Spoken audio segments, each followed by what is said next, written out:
our thinking's been that what we've learned as consumers and what we've learned kind of being inside of the belly of the beast in retail is that the middlemen that historically have helped shoppers and brand connect have just become predatory, and that specifically the Amazons, the Flipkarts, the Walmarts of the world are using their position with the consumer to continue to leverage the brand's margin, the brand's value, to ultimately cannibalize the brands, as we talk about, and that the market's missing an authentic opportunity for brands and shoppers to be able to connect to each other directly and have very meaningful value exchanges without their data, their value, their margin, their money being extracted unfairly.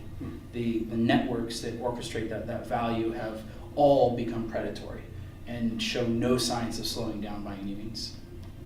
Yeah, it's wild. Like,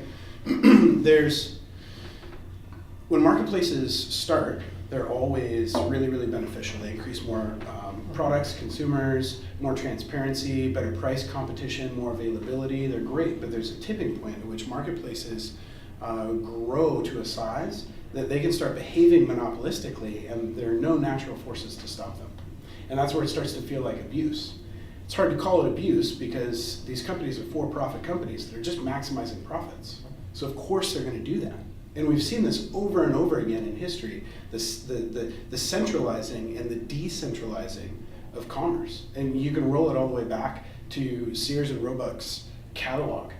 Like, a new technology allowed them to centralize all of these products into one place for so many consumers. And then eventually technology evolved to let other people offer just as many products, and that went away.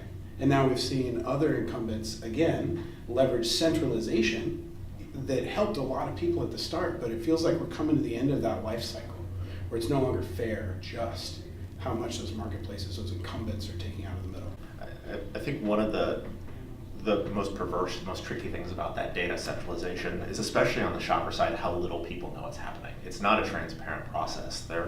People are being sucked in with how great the experience is and how smooth it is for them, but they're not thinking about how much data these various centralized players are holding. And if you tell people, and if they start to understand, it's a very unnerving process to most people about how much all of these companies know about them. And as you said, as they squeeze more out of the shopper, as they squeeze more out of the brands, there just are no other good alternatives for them. Mm-hmm. Yeah, the shoppers are only going to be leveraged for so long without receiving any benefit back to themselves personally before they start to feel that pain.